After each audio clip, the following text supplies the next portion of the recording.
Well, Graceland Portable Buildings delivered a shed that wasn't properly installed, didn't have the tie down installed.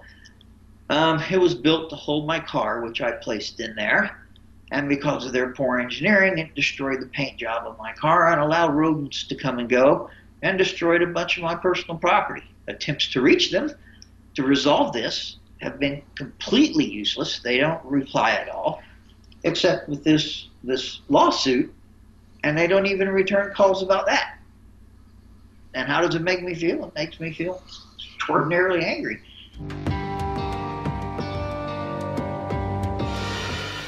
I moved here about a year ago or so, and I have this race car that I brought with me. And I'm driving back this way, and I see this shed place. I think, because the race car's been put into suspended animation, as race cars tend to do for its rebirth. But so I went in and talked to him about the shed. Seemed like a good deal. Okay, it's like $200 a month or something. And so they didn't say anything about needing a permit. So I just moved here. Where I lived before, you didn't need a permit for anything. So I have them deliver the shed, and they don't put these little tie downs in. It's Florida, so you got to have these tie downs attached to the shed so a hurricane doesn't blow it into the Gulf of Mexico. So they don't install those. When they did not install those, that caused a permit problem that is irreparable. I mean, it is. I spent hundreds and thousands of dollars trying to get this permit, which you got to have the tie downs in, and they have to be installed by somebody that is registered to install tie downs. They just opened the door and threw them in on the floor. Then when they leveled the thing, they didn't use blocks or anything like that. They used wooden blocks with these real cheap, crummy, like wood shims, aren't even pressure treated or anything. Little things like you would use to level a window or something. And there's two incredibly bad engineering flaws in the shed. They brag about what they call a patented ventilation system. This patented ventilation system is nothing but a section of the roof that's raised up about 2 inches, and it's got some like screen back there with big holes in it. So that ventilation system just rains down material inside the shed. So it's all over the car from one end to the other. It's all inside the shed. Now that, I could live with that. I could bring the car out and wash it. However, where the roll-up door is, there's this big hole that allows squirrels to come and go at will. Well, this is a subdivision. There are like 100 squirrels in this area. So, unbeknownst to me, while it's sitting out there, these squirrels are coming and going. They're chewing up a bunch of my cardboard boxes and wiring and other stuff I had, making bedding out of it. However, to access this hole, they're using the top of my car and the trunk of my car as a vaulting position. They jump off the trunk and then they land back on it. And they're scratched the living hell out of it. And that is, I painted it myself. It's House of Color paints $3,000 a gallon for the paint itself. That's without anything. It's only like $5,000 to paint that car. Beautiful when I put it in there. Now I have to repaint it. So I kept talking to them about this when I talked to them, and they kept telling me I had to talk to legal and hang the phone up on me. So I said, okay, I'll just quit paying. So I quit paying them, and now they're suing me. And they don't return any communications. Their customer service is non-existent. I've sent them several emails, told them, I told them I sent you a report, sent the Better Business report. Apparently they don't care. And there are a lot of issues with this company that are just things that I hesitate to even tell you. One of the lesser evils they do, that you wouldn't do it at an equal opportunity employer. But I looked them up on the internet and I found ex-employees and that sort of thing. Apparently they play religious music all day long, very, very loud.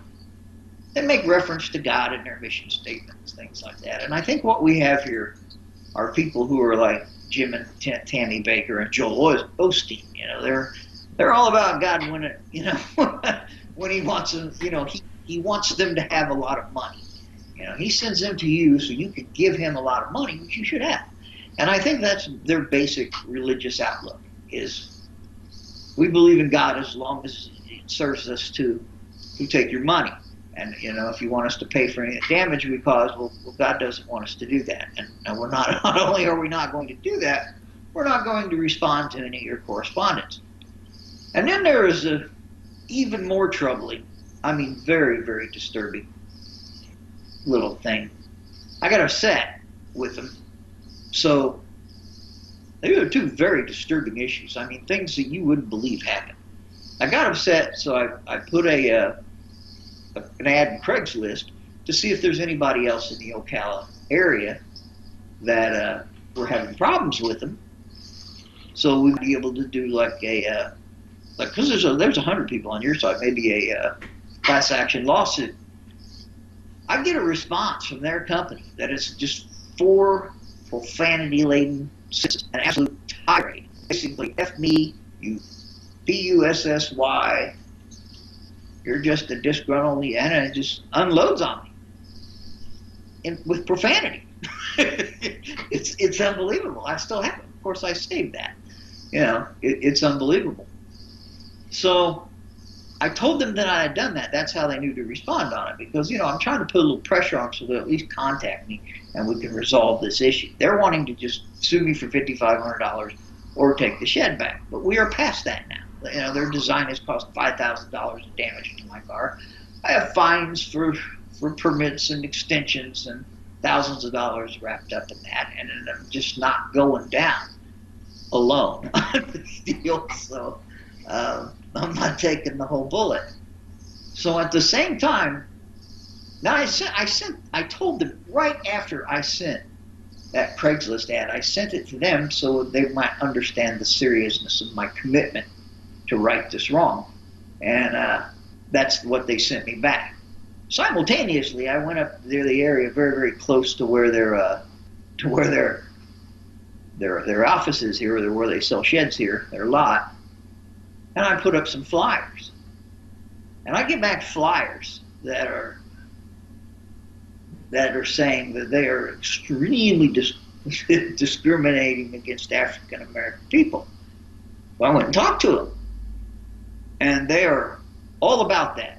People are mad, like really, really mad. And I can put their statements online. I was hoping it wouldn't come to all that, because in today's culture, that sort of thing can lead to death threats and all kind of problems. But then online, I also saw some comments where there was no people of color or any other nationality other than white people. That's a problem. As an equal opportunity employer, you can't really do that. You can't expect people to believe that you've never taken an application from an African American or someone from another country. And they will not. I've sent these emails to them explaining to them, man, you do not want to be in the middle of this firestorm if I start it. And they don't respond. It's like they don't care. And if they think that I will just give up, I won't. I'll just get to where they will have wished they never heard my name. They probably already do. But unfortunately through you have an excellent, because I went through the Better Business Bureau, and since they'd already filed a lawsuit on me, I communicated with them for a few days, and since they'd already filed a lawsuit, the Better Business Bureau won't do anything. There has to be somebody out there that's on the consumer side. So what you have is outstanding. And you cannot, these companies will not hold themselves accountable. They will do whatever they want, and they have to do to maximize the amount of money they make. They don't, they're not going to admit mistakes. They're not going to pay me for my car. They're not going to pay me for my problems as long as they don't have to. And they don't even return my emails telling them that I even told, I'm getting ready to light you up tomorrow on the internet with this consumer place, and it'd probably be in your best interest, to contact me so we could reach some sort of resolution. And then on this very contact, I would be able to tell you, well, we resolved, and then that would be a good thing for them. But they don't want to do that. Here's the way I see the shed. They're suing me for $5,500. I paint my cars myself.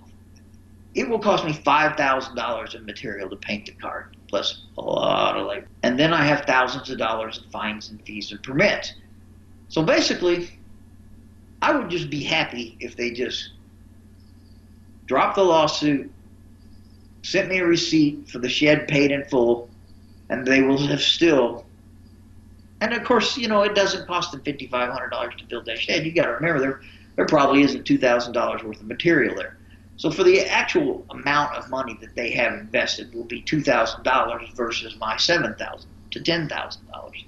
So, I mean, there's stuff chewed up in there. I haven't even bothered to go in. I had a lot of stuff stacked in here. So I haven't even gone in there to try to rectify it now because it's way too chewed up. And last time I went in there, I started to move a box and a squirrel started squealing and all that kind of stuff. So, yeah, just let them live there.